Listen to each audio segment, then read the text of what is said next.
The alleged terrorist mastermind behind the 2002 Bali bombings, among others, will face a hearing tomorrow over the murders of 88 Australians and more than 100 other foreigners. Hambali was quickly hunted down and arrested by American intelligence in Thailand following the attack because of his links with Osama bin Laden. He's been at the notorious Guantanamo Bay prison ever since, where he's been tortured and isolated. Tonight, David Woywood is in Cuba with world-exclusive access to the jail and Hambali's legal team. Shackled just beyond this razor wire of America's notorious offshore Guantanamo Bay prison, the accused architect of mass murder that has scarred Australia and Bali forever. He's blamed for planning and financing the 2002 attack. Hambali has spent the better part of 20 years a prisoner of the United States, and for much of it, without charge. In your mind, is that justice? No. No, just isn't. That's according to Hambali's lawyer, Jim Hodis, speaking exclusively to 7 News inside Guantanamo Bay ahead of the long-awaited pre-trial hearing. He was tortured. He was held in solitary confinement for 10 years. There's nothing about this court that smacks of justice. Mr. Hodis is pursuing Australian Federal Police for records he believes will help his client. What do you suspect is in those records? The AFP commissioner at the time made a comment at some point saying, Hambali, there's no evidence that I've seen of Hambali's involvement in the Bali bombing. Peter Hughes's horrific injuries sustained in Kuta that night shocked the world. For him, it's been a painful and frustrating wait for a day in court. Justice will come to Hambali, I'm pretty sure, and hopefully he's never let out.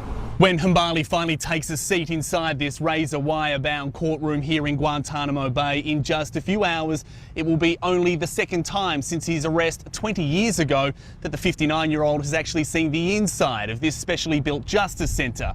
And that's a monumental failure of this military commission process, according to human rights observers. Do you feel it will ever get to the trial stage? I would highly doubt it at this point.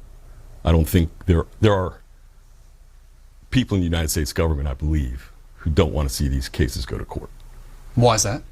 Because of what the United States government did. In Guantanamo Bay, David Woywood, 7 News.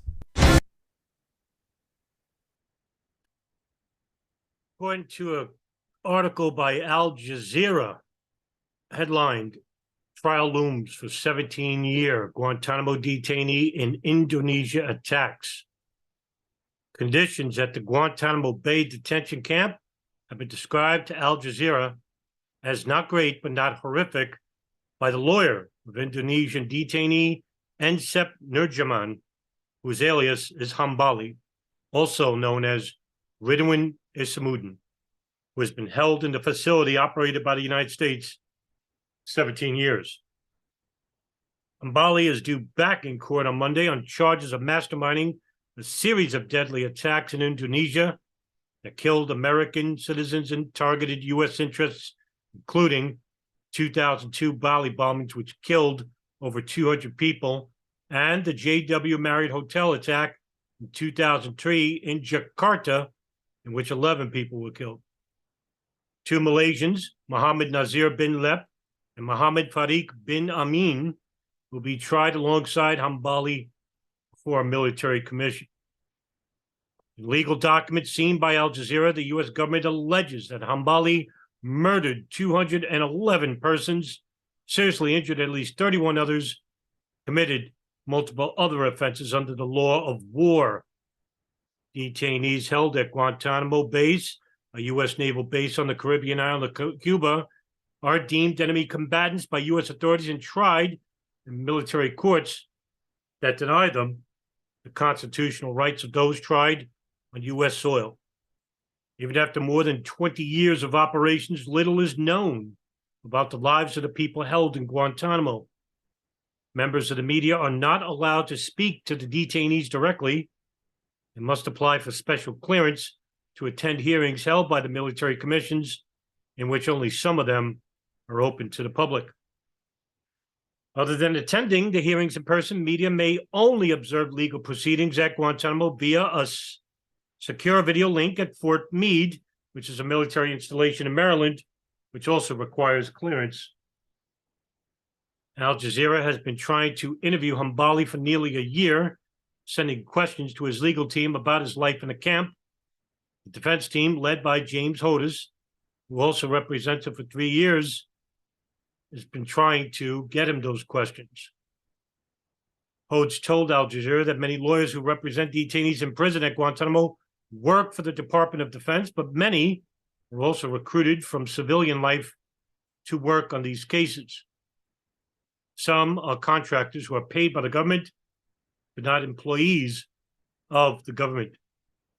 Hodes went on to say, "My impressions gleaned, not necessarily from conversations with my client, are that the detainees are still subject to certain limitations, but that Hambali and the other detainees have the ability to pray and have the ability to exercise their right to freedom." Hambali was captured in Thailand in 2003 before being taken to a CIA black sites in Morocco and Romania, where he was tortured, according to a 2014 U.S. Senate Intelligence Committee report. He was transferred to Guantanamo in 2006, which once held nearly 800 people, and is only one of 30 of them. The U.S. government has long been accused of placing the facility outside the law and undermining detainees' fair trial rights. Human rights and national security scholar Michelle Paredes, who has also represented the Guantanamo detainees, told Al Jazeera, "Truth is that it is a complex question of history and politics. The government has contended that Guantanamo is a foreign country for the purposes of U.S. law. He said that means the applicability of basic things like due process under the U.S. Constitution is unclear on the principle that U.S. laws generally do not apply overseas." Paredes went on to say, "So when it comes to the rights to a fair trial under the U.S. Constitution, it remains an open question whether the military commissions are behaving lawfully or whether any conviction obtained in violation of those fair guarantees is going to be treated as a nullity when it gets to federal court." Hambali and his legal team have always denied that he knew of the Bali bomb plot in advance. Those directly involved in the attack have told Al Jazeera that, as far as they were aware, bombings were planned by senior Jemaah Islamiyah members Ali Gufran and Imam Samudra. Both men were executed in Indonesia in 2008 after being found guilty of masterminding the bombings, along with a third Jemaah Islamiyah member, Amrozi. And that's the latest news coming out of Guantanamo for Hambali. And now my thoughts. So, for many people, this name is not familiar with many people. Riduan Isamuddin, also known as Hambali, who goes by Ensap Nurjaman, has a very interesting background. And he grew up in West Java, Indonesia, where he would enter the Afghanistan war, fighting against the communist bloc under Najibullah government, in which he was trying to basically be more responsible to his family. He was undergoing some financial crisis.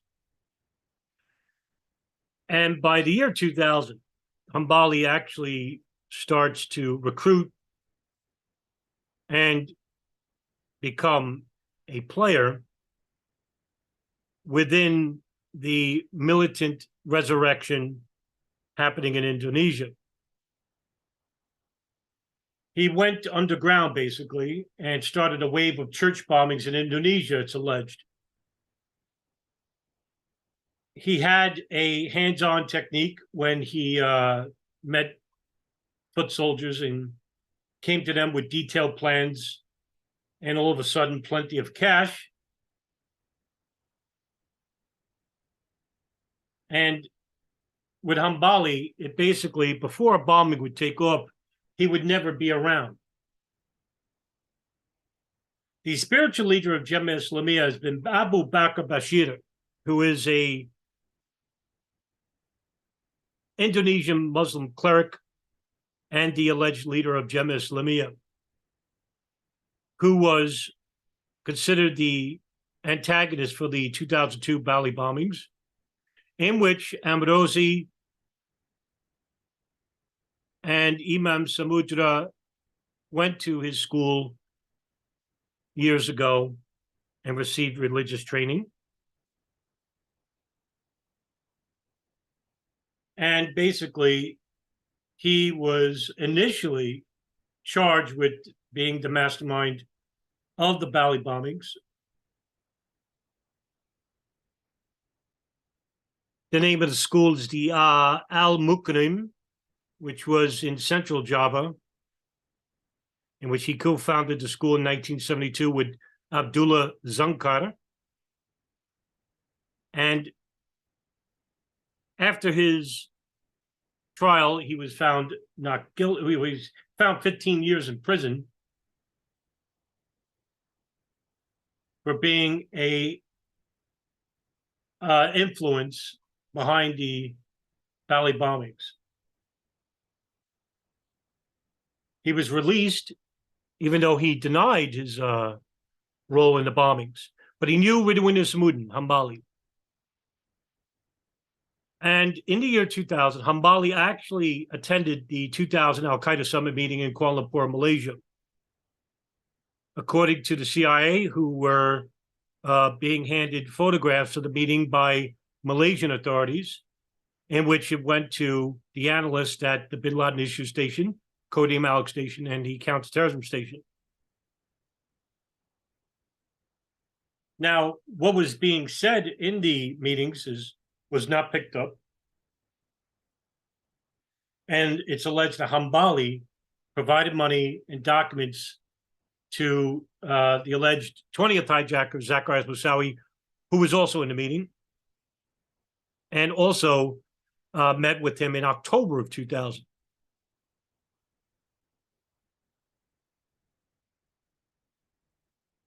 After the Bali bombings in 2002,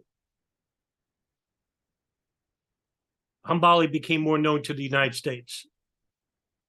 And in the years leading up to the attack, the Indonesian government's action against Islamic militants, which have been at this point very lenient and nominal, had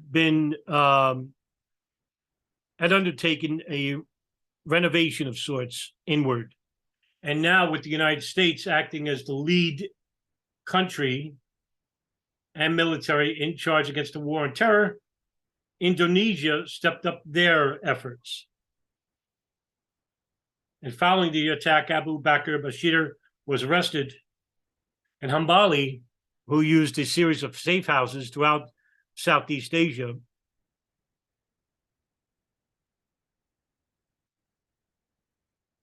was arrested in a joint operation between Thailand police and the CIA.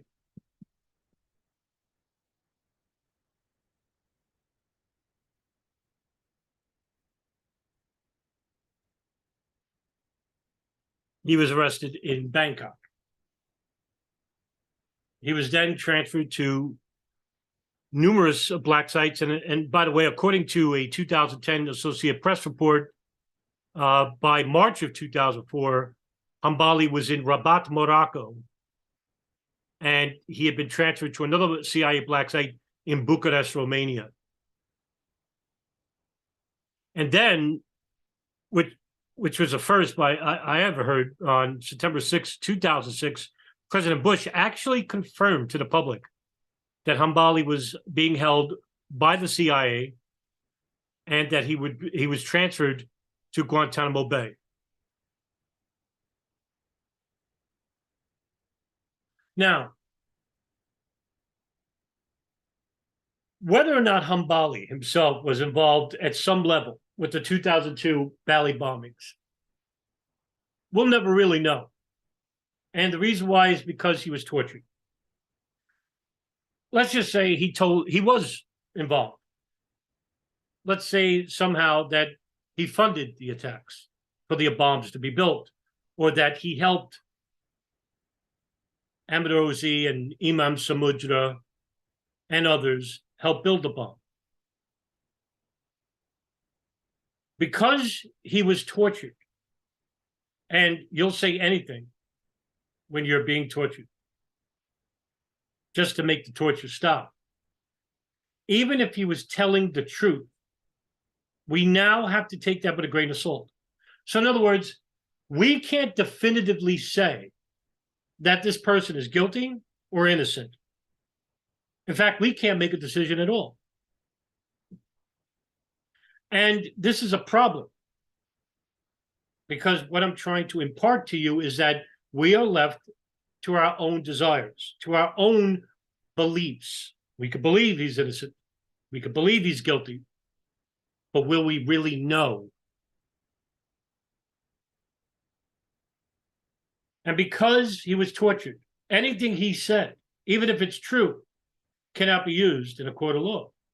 And that's the reason why none of these defendants, for their roles in the Bali bombings of 9/11, will ever see trial. And that's why it's been 20 years that we haven't seen a trial, that we haven't seen justice, or the law being performed in its truthful capacity. And if we basically are just spectators at this point, we are witnessing nothing more than a manufactured clown show. I think we deserve better, and most certainly the victims of those killed in the Bali bombings and in the World Trade Center, Pentagon, and Shanksville deserve so much better than what we are receiving.